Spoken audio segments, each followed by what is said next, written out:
Hello বন্ধুরা, lucky কিচেনে আবারও সবাইকে স্বাগত। আবারও চলে এসেছি আরও একটি নতুন রেসিপি নিয়ে। আর আজকে তৈরি করে দেখাবো পারফেক্ট মিষ্টি দোকানের মতো সন্দেশ অথবা বরফি। এই সন্দেশ খেতে অসম্ভব মজা। আর এই মজার মজার রেসিপিটি বানাতে আপনারা অন্তত একবার হলেও চেষ্টা করবেন। মাত্র 1 কাপ গুঁড়ো দুধ দিয়ে অনেকগুলো সন্দেশ তৈরি করা যায়। বন্ধুরা, ভিডিওটি পুরোটাই দেখবেন, কেটে কেটে দেখবেন না। আর দেখে যদি ভালো লাগে তাহলে অবশ্যই আমার চ্যানেলটি সাবস্ক্রাইব করে রাখবেন আর বন্ধুদের সাথে অবশ্যই শেয়ার করে নেবেন। তো কথা না বাড়িয়ে শুরু করা যাক। কীভাবে তৈরি করা হয়েছে। এবার আমি চুলোয় একটি পাত্র বসিয়ে দিয়েছি, তারপর ক্যারামেলটা তৈরি করে নিব। এবার পাত্রের ভিতর আমি 1 কাপ পরিমাণ চিনি ঢেলে দিচ্ছি, তারপর এটার সাথে হাফ কাপ পানি দিয়ে দিচ্ছি। এবার চুলোর আঁচটা প্রথমে হাই করে জাল করে নিতে হবে। ভালো করে ফুটিয়ে আসা পর্যন্ত আমি জাল করে নিব। বাবলগুলো কীরকম এদিক সেদিক করছে দেখুন। যখনই দেখব আঙ্গুল দিয়ে একতার হয়ে আসছে তখনই আমি ক্যারামেলটা নামিয়ে নিব। বোঝা যাচ্ছে একতার হয়ে আসছে। এবার আমি ক্যারামেলটা নামিয়ে নিব। তৈরির জন্য ক্যারামেলটা একদম গাঢ় হতে হবে না, একতার পর্যন্ত হলেই নামিয়ে নিব। এবার 1 কাপ পরিমাণ গুঁড়ো দুধ আমি একটা ট্রেতে ঢেলে নিচ্ছি। তারপর যে ক্যারামেলটা তৈরি করেছি সেগুলো এই গুঁড়ো দুধের সাথে অল্প অল্প করে ঢেলে দিব।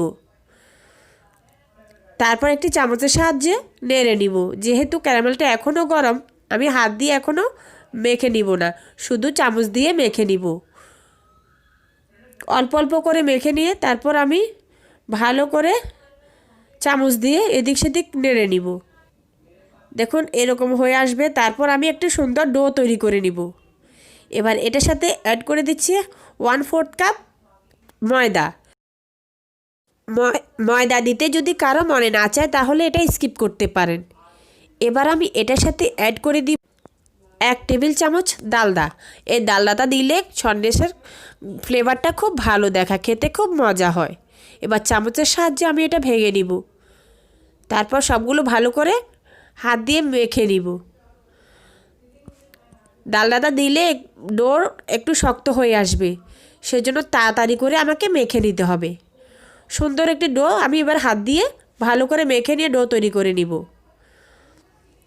এবার ডো থেকে অল্প একটু পরিমাণ দিয়ে আমি ফুড কালার তৈরি করে নিব। এখানে আমি অরেঞ্জ কালার ইউজ করছি। আমি দুটো ডোর ভিতরে কালারটা দিয়ে দিব বা কালারটা মেখে নিব। এখানে একটু করে নিয়ে আমি ফুড কালারটা দিয়ে মেখে নিচ্ছি। তারপর আরও একটু ডোয়ের ভিতরে আরও একটু ফুড কালার অ্যাড করে মেখে নিচ্ছি। তারপর আমি ভালো করে মেখে নিয়ে যাতে সবগুলো ফুড কালার একই সাথে ডোয়ের সাথে মিশে যায় সেদিকে সেজন্য ভালো করে মেখে নিতে হবে। এবার আমি ডোয়ের বাকি যে অংশ আছে সেটা বেলে নিব। আলতো হাতে বেলতে হবে, তাই আমি প্লাস্টিক র্যাপের ভিতরে রেখে এটা বেলুনের সাহায্যে বেলে নিচ্ছি। যদি আমি সরাসরি বেলি তাহলে এটা ফেটে যেতে পারে, সেজন্য প্লাস্টিক র্যাপটা ডোয়ের উপর বিছিয়ে তারপর বেলে নিব। আলতো হাতে বেলতে হবে, না হলে কিন্তু এটা হবে না, একদম ফাটা ফাটা হয়ে যাবে। সেজন্য আলতো হাতে বেলতে হবে। ঠিক যেন এরকমই হয়। দেখুন সুন্দর আমি একটি মোটা রুটি তৈরি করে নিচ্ছি। চেপে চেপে বেললে হবে না, একদম আলতো হাতে বেলতে হবে। তারপর আমি এটাকে প্লাস্টিকটা উঠিয়ে আলাদা জায়গায় রেখে দিব। এবার যে ফুড কালার অ্যাড করেছি সেটা আমি এই প্লাস্টিক দিয়ে আবার এটা পাতলা করে বেলে নিতে হবে। রুটির মতো করে আমাকে বেলতে হবে, একদম পাতলা। ডালাই কিন্তু এটা এদিক সেদিক ফেটে যাচ্ছে না, একদম তেলতেলে ভাব দেখাচ্ছে। সুন্দর একটি পাতলা আমি রুটি বেলে ফেলছি। রুটির মতো দেখুন কি সুন্দর পাতলা, দেখতেও সুন্দর লাগছে এবং এটা খেতেও খুব ভালো লাগবে।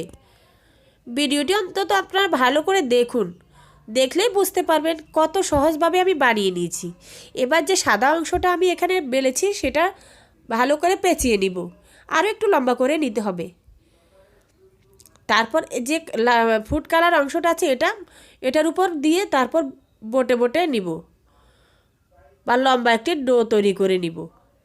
এটার উপরে প্লাস্টিক দিয়ে তারপর ঘুরে নিব। প্লাস্টিক উপরে দিয়ে এবারে বটে বটে ঘুরিয়ে ঘুরিয়ে পেঁচিয়ে পেঁচিয়ে নিতে হবে। দেখুন ঠিক এভাবে আস্তে আস্তে হালকাভাবে প্লাস্টিকটা উঠিয়ে নেবেন, তারপর পেঁচিয়ে নেবেন। সুন্দরভাবে পেঁচিয়ে নিচ্ছি। দেখুন লম্বা একটি ডো তৈরি হয়েছে। এভাবে এক বটার সাথে আবার প্লাস্টিকটা উঠিয়ে নেবেন, না হলে প্লাস্টিক ভিতরে ঢুকে যাবে। সুন্দর একটি লম্বা ডো তৈরি হয়েছে। দেখুন এবার হাত দিয়ে এভাবে চেপে চেপে নেবেন, যাতে করে ভিতরে বাষ্প বা বাতাস না থাকে। প্লাস্টিক দিয়ে বা হাত দিয়ে চেপে চেপে নেবেন। তারপর বাকি যে ফুড কালারটা আছে সেটাও আমি এরকম করে বা প্লাস্টিক র্যাপ উপরে দিয়ে আবারও পাতলা করে বেলে নিব। এভাবে সরাসরি বেললে ফেটে যাবে, সেজন্য আমি প্লাস্টিকটা উপরে দিয়ে দিচ্ছি। দেখুন এখন আর ফাটবে না। সুন্দর পাতলা একটি রুটির মতো বেলে ফেলছি। এবার এই পাতলা ফুড কালারটা আমি যেটা পেঁচিয়ে রেখেছি সেটা উপরে দিয়ে ভিতরে দিয়ে তারপর ফুড কালারের যে অংশটা বেড়েছি সেটা আবার ভালো করে পেঁচিয়ে প্লাস্টিকটা দিয়ে আবারও পেঁচিয়ে পেঁচিয়ে ডো তৈরি করে নিব। লম্বাভাবে পেঁচিয়ে পেঁচিয়ে ঘুরিয়ে ঘুরিয়ে নিতে হবে। দেখতেই পাচ্ছেন আমি কিভাবে ঘোরাচ্ছি। প্লাস্টিকটা হালকাভাবে উঠিয়ে নিচ্ছি। এভাবে আঙ্গুল দিয়ে ভালো করে চেপে চেপে নিতে হবে বাষ্পটা বের করার জন্য। বাষ্পটা থাকলে কিন্তু ভালো করে এটা পেঁচাবে না, কাটার সাথে সাথে খুলে যাবে। সেজন্য আপনি ভালো করে একটু চাপা চাপা হাত দিয়ে বা হাত দিয়ে একটু ভালো করে চেপে চেপে ঘোরাতে হবে। 5 মিনিটের জন্য আমি এটা রেস্টে রেখে দিব পেঁচানোর পরেই। 5 মিনিট আমার অলরেডি শেষ। এবার আমি খুলে দেখব কেমন হয়েছে। বাহ, সুন্দর একটি লম্বা ডো তৈরি হয়েছে। এবার হাতে না লাগার জন্য আমি হালকা পরিমাণ ময়দা ছিটিয়ে দিচ্ছি, এদিক সেদিক দিয়ে দিচ্ছি। তারপর আমি এটা ছুরির সাহায্যে ভালো করে কেটে নিব। আরও একটু বাষ্পটা বের করে নিচ্ছি। দেখুন 5 মিনিট রেস্টে রাখার পর এটা শক্ত হয়ে আসছে। এবার ছুরির সাহায্যে পিস পিস করে কেটে নিচ্ছি। বন্ধুরা, দেখতে যেমন সুন্দর, খেতেও বেশ মজা। এই রেসিপিটি কেন আমরা বানাবো না?